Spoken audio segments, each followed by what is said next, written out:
आप नाजायज जमीन कब्जा करके रखे हैं, कोई भी हो, अगर नाजायज जमीन कब्जा करके रखें और आप उसका प्रमाण पेश नहीं कर पाए और आप उस जमीन को छोड़ने के लिए भी तैयार नहीं हुए, तो आप पर विधि सम्मत कार्रवाई हो सकती है, विभाग कर सकता है। सर्वे काम में सबसे पहले रैयतों से कागजात की मांग की जाएगी। जो संपूर्ण कागजात के अलावे सबसे पहला उनका होगा घोषणा पत्र, जो हम लोग उनसे मांग करेंगे आपकी कौन जमीन, अपना घोषणा। जी नमस्कार, मैं हूँ विपुल कुमार और आप देख रहे हैं सूर्य विहार डिजिटल न्यूज। पूरे बिहार में भूमि सर्वेक्षण को लेकर के डुगडुगी बज चुका है। तमाम बिहार के गांवों में इसकी सरगर्मी तेज हो गई है। हर कोई भूमि सर्वेक्षण को लेकर बहुत उत्सुकता में है।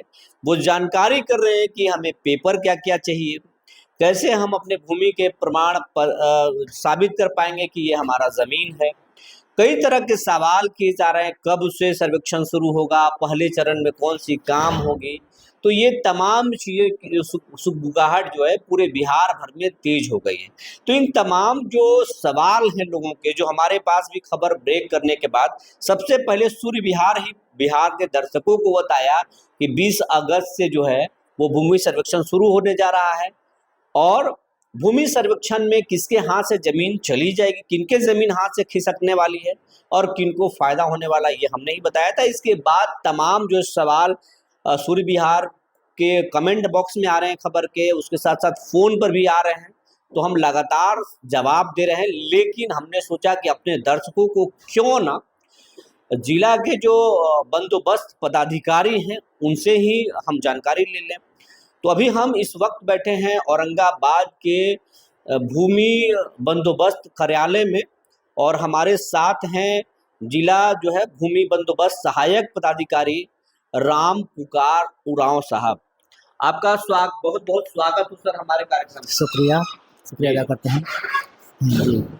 सवाल ये है सर कि लोग सवाल कर रहे हैं कि 20 अगस्त से तो जो है वो सर्वेक्षण शुरू हो रहा है भूमि का, और ये आप पहले इंटरव्यू में बताए थे कि आपको भूमि का प्रमाण जो है पेश करना होगा।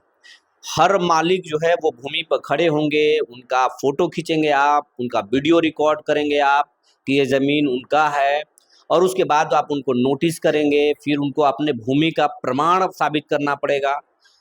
तो मेरा सवाल है कि कागज उनको अभी से तैयारी जब नहीं करेंगे तो आपके पास प्रमाण कैसे पेश कर पाएंगे? तो कौन कौन से दस्तावेज चाहिए जो भूमि मालिक को, जमीन मालिक को या किसानों को पहले से तैयार करके रखना चाहिए? कौन कौन से ऐसे दस्तावेज हैं? पहला सवाल मेरा यही है। अच्छा, ठीक है, आपका सवाल के लिए बहुत बहुत शुक्रिया। भूमि सर्वे काम में सबसे पहले रैयतों से कागजात की मांग की जाएगी। जो संपूर्ण कागजात के अलावे सबसे पहला उनका होगा घोषणा पत्र, जो हम लोग उनसे मांग करेंगे आपकी कौन जमीन, अपना घोषणा पत्र खाता खसरा में भर के देगा वो, ठीक है। तत्पश्चात अगर खतियानी जमीन है तो उसे हम वंशावली की मांग करेंगे, खतियान की मांग करेंगे। उसके बाद में लगान रसीद, अगर बंदोबस्त हुआ हो, सरकारी जमीन हो बंदोबस्त हुआ है तो बंदोबस्ती का पर्चा होना चाहिए, जमींदार द्वारा बंदोबस्त हुआ है तो रिटर्न चाहिए। इन्हीं से कागजातों के अलावे, इन्हीं कागजातों के साथ उनका सर्वे का काम हम लोग शुरुआत करेंगे उनके ज़मीन पर। जब हमारा पहला कार्य शुरू होगा किश्तवार के काम, उस समय सबको सूचना दे दी जाएगी। और हम लोग 16 अगस्त से जो घोषणा का ग्राम सभा का आयोजन किए हैं, उसमें सारी रैयतों को ग्राम सभा में बता दिया जाएगा कि आपकी ज़मीन का कौन कौन कागजात बंदोबस्त में लिया जाएगा सर्वे के कार्य में। अगर ये अमुक कागजात नहीं होंगे तो आपको समझा जाएगी कि ज़मीन आपकी नहीं है। मतलब पहले आप घोषणा पत्र ले लेंगे किसानों से। अगर कोई व्यक्ति नाजायज जमीन रखा है तो उससे अभी आप घोषणा पत्र लेके उनको बांध देंगे कि आप घोषणा कर रहे हैं कि ये जमीन हमारा है, और बाद में अगर वो साबित नहीं कर पाए तो क्या होगा उनका? घोषणा पत्र देने के पश्चात अगर उनको साबित नहीं पाया जमीन, तो उनकी जमीन कैसे होगी? नहीं हो पाएगी। उनकी जमीन नहीं होगी, कैसे हो पाएगी? अगर वो घोषणा तो दे दिया दखल कब्जा के आधार पर, परंतु कागजी साक्ष्य अगर नहीं दे पाएंगे तो उनकी जमीन को कैसे ऑथेंटिक माने? अगर वो जमीन अपना नहीं छोड़े तब? नहीं छोड़े तो प्रशासनिक कार्रवाई होगी। प्रशासनिक कार्रवाई क्या करेंगे आप? सबसे पहले हम लोग नोटिस करेंगे उसको, नोटिस करके बोलेंगे, बुलाएंगे उसको, बुला करके पूछेंगे कार्यालय में कि आप अपना इस जमीन का कागजात क्या क्या है आपके पास, साबित कीजिए। अगर नहीं कर सकते हैं तो मीन्स आपकी जमीन ये नहीं है, इसमें जमीन दूसरे किसी दूसरे की रैयत की है, हो सके आपने अवैध दखल कब्जा किया हो। यही अगर वो नहीं छोड़े, मारपीट पे उतारू हो गए तो क्या करना? उसके लिए तो फिर आगे की कार्रवाई है, उसके लिए आगे की विधि बहुत सारा कानूनी प्रक्रिया है, कानूनी प्रक्रिया के तहत उसके उस पर कार्रवाई होगी। हम ये कैसे कहेंगे उसको हम जबरदस्ती खाली करवा दें, कानूनी प्रक्रिया चलेगी। मतलब उनपे अगर वो नहीं माने तो उनपे विधि सम्मत कार्रवाई होगी, FIR भी कर सकते हैं आप, जुर्माना लगा सकते हैं या कुछ भी कर सकते हैं। उसमें प्रक्रिया बहुत तरह की है। सबसे पहले विधि सम्मत कार्रवाई आएगी, उसी समय विधि सम्मत कार्रवाई में ही बहुत तरह की प्रक्रिया आ जाएगी जो उनको उस तरह से झेलना, बचना मुश्किल हो जाएगा, स्थिति आएगी। मैंने बचना मुश्किल, बिल्कुल बचना मुश्किल हो जाएगा। अगर नाजायज ढंग से जमीन किसी का कब्जा किए हुए यार कोई साक्ष्य नहीं है आपके पास, तो किस आधार पर चैलेंज कीजिएगा कि वो जमीन मेरा है? ऐसी स्थिति में आप पर विधि सम्मत कार्रवाई जबरदस्त हो जाएगी, जबरदस्त कार्रवाई हो जाएगी। बहुत बड़ी बात कर रहे हैं कि अगर आप नाजायज जमीन कब्जा करके रखे हैं, कोई भी हो, अगर नाजायज जमीन कब्जा करके रखें और आप उसका प्रमाण पेश नहीं कर पाए और आप उस जमीन को छोड़ने के लिए भी तैयार नहीं हुए, तो आप पर विधि सम्मत कार्रवाई हो सकती है, विभाग कर सकता है। सर, दूसरा सवाल मेरा ये है, लोग अब सवाल कर रहे हैं कि पहले जो बंटवारा होता था वो मौखिक तौर पर हो जाता था, वंशावली भी लोग एक दूसरे पर इतना विश्वास था, ट्रस्ट था कि भाई भाई में बांट लेते थे कि आप वहां जोत लो, आप वहां जोत लो और हम यहाँ जोत लेंगे, ठीक है। अगर 4 बीघा जमीन है और 4 भाई हैं तो बोलते थे कि 1 बीघा हम वहां जोत लेते, 1 बीघा आप यहाँ जोत लो, और मौखिक बंटवारा हो गया। पंच लोग ऐसे ही मौखिक बांट देते थे, गुरगोटी लगा देते थे, और कोई उसका वंशावली नहीं बनता था, कोई शेड्यूल नहीं बनता था, कोई रजिस्ट्री बंटवारा नहीं होता था। तो आज वो कैसे वंशावली बनाएंगे, क्या करेंगे आज? देखिए, सबसे पहले अगर जो मौखिक बंटवारा पूर्व में ही हो चुका है ग्रामीणों के बीच पंचायतों में, ठीक है, वो अगर आपसी सहमति के साथ आज भी जोतकार हैं उस जमीन पर, तो आज भी उन लोग के पंचायती पंचनामा बंटवारा के आधार पर उसको हम लोग स्थापित करेंगे और घोषित करेंगे उसको कि जितना जमीन पर दखल कब्जा है उतना को उसको देंगे।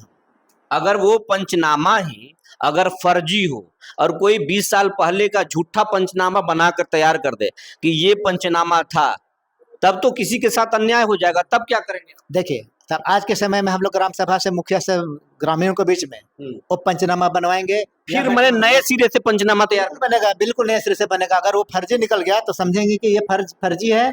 इसलिए वर्तमान समय में जब हम ग्राम सभा लगाएंगे या जब बंटवारा की बारी आएगा, समय मुखिया के माध्यम से उस गांव के गणमान्य व्यक्ति जो जानकार होंगे उन सबों के पंचनामा के आधार पर लोग को बंटवारा, पहले का पंचनामा या पहले का बंटवारा मान्य नहीं होगा, फिर से बंटवारा होगा, फिर से वंशावली बनाई जाएगी, तभी उनका होगा। बिल्कुल होगा। अगर पहले का बंटवारा का मान्यता अगर नहीं दी जाती है, चाहे हरा गया, कहीं भुतला गया, भुला गया, और ऐसी स्थिति में वर्तमान समय में जो स्थिति है उसके अनुसार में बंटवारा का चार्ट बनेगा और सभी हिस्सेदारों से उसको आपसी सहमति के आधार पर उसके बंटवारा हम लोग घोषित करेंगे। फिर मेरा अगला सवाल है, ये आपने बहुत अच्छा जानकारी दर्शकों को दिया है।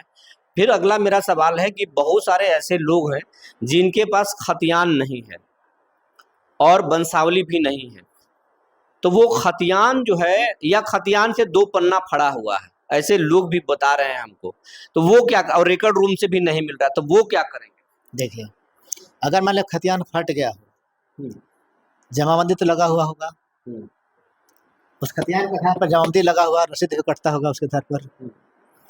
अगर खतियान फट गया, जमाबंदी चल रही, तब तो हम मानेंगे कि जमाबंदी के आधार पर उसका जमाबंदी, खतियान के आधार पर जमाबंदी लगा है, इसलिए उसको ऑथेंटिक मान लेंगे हम लोग।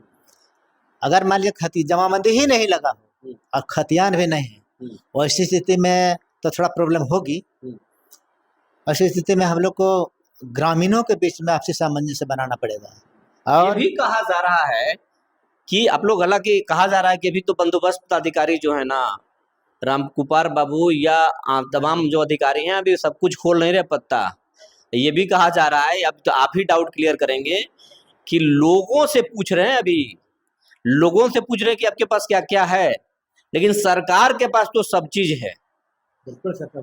सरकार के पास, किसी व्यक्ति के पास खतियान नहीं हो सकता है, उसका डिमांड नहीं हो सकता है, लेकिन सरकार के पास तो जब बंगाल था उस समय से लेकर के 1793 से लेकर के 1855 और फिर 2006 से लेकर 2020 तक जो सर्वे चला था, ठीक है, 2020 नहीं, माफ कीजिएगा, 1920 तक, वो सर्वे भी आप लोग के पास है और हर एक जमीन का सरकारी दस्तावेज आप लोग के पास है और उसी दस्तावेज पर के दम पर आप लोग शायद जो है वो सर्वे कर रहे हैं। कहीं ना कहीं से मतलब जिला स्तर पर, जिला अभिलेखागार में बहुत सारे कागजात हैं, कुछ फटे टूटे हैं, लेकिन ऐसे नहीं है कि टोटली फट गया है। इसलिए जिला अभिलेखागार से भी खतियान प्राप्त की जा सकती है और उसको आधार बना करके हम उसको पब्लिक के बीच में, जो जिसका जमीन पर दखल कब्जा है और कागजात नहीं है, तो जिला स्तर से अभिलेखागार से भी प्राप्त किया करके उसको अधिकार मतलब आपके पास जो दस्तावेज है उसे आप आइडेंटिफाई करेंगे कि किसका? बिल्कुल, हमारे पास जितना जिला अभिलेखागार में है उससे आइडेंटिफाई करके हम उसको घोषित करेंगे कि वामक जमीन फलाने व्यक्ति का है, फलाने व्यक्ति का है, इतना आइडेंटिफाई करेंगे हम, उतना करेंगे। हाँ, इतना करके ही उसको हम आगे की कार्रवाई के लिए रैयत को हम अग्रसारित करेंगे। अच्छा, ऐसे लाखों परिवार बिहार में होंगे जो अलग अलग गांवों में अलग अलग खाता जो है माली गैर मजरूआ का है और सरकार ने कुछ माह पहले या कुछ साल पहले जो है उनका लगान रसीद काटना बंद कर दिया है, उस पर रोक लगा दी गई है।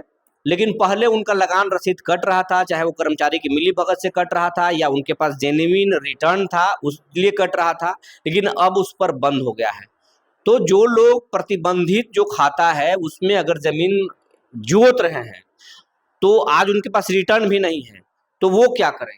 जिसके पास रिटर्न नहीं है, अगर जमीन सरकार अगर बंदोबस्त करके दिया हो तो मान्य होगा, लेकिन अगर सरकार भी बंदोबस्त नहीं किया है और जमींदार के द्वारा रिटर्न भी नहीं दिया है, वैसी स्थिति में जमीन को खाली करना ही पड़ेगा।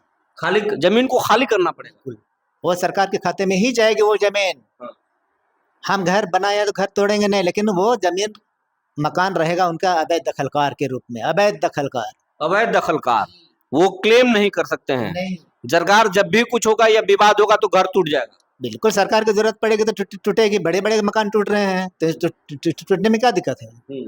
अगर सरकारी जमीन है और उसको किसी प्रकार को कोई अधिकार अभिलेख नहीं है उसके पास, वैसी स्थिति में सरकारी जमीन घोषित की जाएगी, सरकार के खाते में जमीन दर्ज किया जाएगा और जो आदमी इस जमीन पर दखलकार है उसको अवैध दखलकार घोषित किया जाएगा। अवैध दखलकार घोषित, बिल्कुल, भले ही मकान क्यों ना बना हो, अवैध दखलकार ही रहे उनके पास। और अगर कुछ इधर उधर किए तो मकान टूट जाएगा।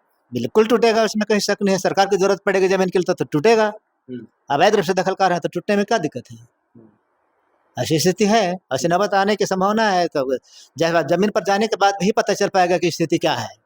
बड़े पैमाने पर यह शिकायत है कि जो हर गांव में या हर शहर में कुछ बड़े बड़े या जो मजबूत लोग हैं उनके पास जो है जमीन है, ठीक है, और ये शहरों में नहीं है, बहुत गांवों में इस तरीके के ज्यादा है कि पहले 1 बीघा जमीन लोग रजिस्ट्री कराए और किसी का 5 बीघा जमीन कब्जा कर लिए और वो सालों से जोत रहे हैं, उनका जमीन पर 50 साल से दखल है। जमीन रजिस्ट्री, कुल जमीन रजिस्ट्री वो 10 बीघा कराए, लेकिन वो 50 बीघा जमीन पर उनका कब्जा हो गया। तो अब वो कैसे, उनका आप क्या करेंगे? जितना जमीन कागजात पर लिया है, खरीदारी की है, केवल जितना का बना है उतना ही का हकदार होंगे वो। उसके अलावा जब फिजूल अगर कब्जा किए हैं तो जमीन अवैध दखलकार में ही होगा। या जिसका जमीन होगा उसको आप देंगे? बिल्कुल, जिसका जमीन उसके नाम से खाता खुलेगी। जितना आप केवल रजिस्ट्री कराए हैं उतना का ही आप हकदार बनते हैं। अगर कमजोर समझ कर अगर दखल कब्जा कर लिए हैं तो वो जमीन आपकी नहीं होगी।